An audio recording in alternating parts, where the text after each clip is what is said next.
ବଣାଇ ନିର୍ବାଚନ ମଣ୍ଡଳୀର ଇଣ୍ଡିଆ ମେଣ୍ଟ ସିପିଆଇଏମ୍ ଦଳର ବିଧାନସଭା ପ୍ରାର୍ଥୀ ଲକ୍ଷ୍ମଣ ମୁଣ୍ଡା ଉପଜିଲ୍ଲାପାଳଙ୍କ କାର୍ଯ୍ୟାଳୟଠାରେ ନାମାଙ୍କନ ପତ୍ର ଦାଖଲ କରିଛନ୍ତି।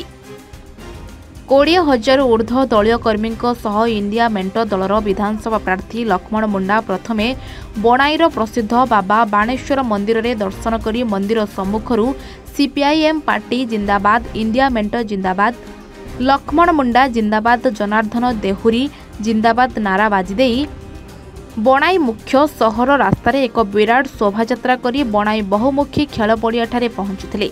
ସେଠାରେ ଏକ ସଭା କର୍ମୀମାନଙ୍କ ପାଇଁ ଆୟୋଜନ କରାଯାଇଥିଲା। ଏହି କାର୍ଯ୍ୟକ୍ରମରେ ସର୍ବଭାରତୀୟ ସମ୍ପାଦକ ସୀତାରାମ ୟେଚୁରୀ, ସର୍ବଭାରତୀୟ ଉପସଭାପତି ବିଷ୍ଣୁ ମହାନ୍ତି, ସର୍ବଭାରତୀୟ ରାଜ୍ୟ ସମ୍ପାଦକ ହରିକିଶୋର ପଟ୍ଟନାୟକ, ସର୍ବଭାରତୀୟ ପ୍ଲୋଟିକ୍ ବ୍ୟୁରୋ ତଥା ପଶ୍ଚିମବଙ୍ଗର ପୂର୍ବତନ ପଞ୍ଚାୟତରାଜ ମନ୍ତ୍ରୀ ସୂର୍ଯ୍ୟକାନ୍ତ ମିଶ୍ର, ବିଧାୟକ ଲକ୍ଷ୍ମଣ ମୁଣ୍ଡା, ସୁନ୍ଦରଗଡ଼ ଜିଲ୍ଲା ସଭାପତି ପ୍ରମୋଦ ସାମଲ ପ୍ରମୁଖ ଯୋଗଦେଇ ନିଜର ବକ୍ତବ୍ୟ ରଖିଥିଲେ। ସେଠାରୁ ଦଳୀୟ କର୍ମୀମାନଙ୍କ ସେଥିରେ ଲକ୍ଷ୍ମଣ ମୁଣ୍ଡା ଉପଜିଲ୍ଲାପାଳଙ୍କ କାର୍ଯ୍ୟାଳୟରେ ପହଞ୍ଚି ନାମାଙ୍କନ ପତ୍ର ଦାଖଲ କରିଥିଲେ। ବହୁ ସଂଖ୍ୟାରେ ଇଣ୍ଡିଆ ମେଣ୍ଟ ସିପିଆଇଏମ୍ ଦଳର କର୍ମୀମାନଙ୍କ ମଧ୍ୟରେ ଉତ୍ସାହ ଦେଖି ଜନସାଧାରଣଙ୍କ ମହଲରେ ଚର୍ଚ୍ଚା ଜୋର ଧରିଥିବା ପରିଲକ୍ଷିତ ହୋଇଥିଲା। आज आम जो बणाई निर्वाचन मंडली इंडिया मेंटर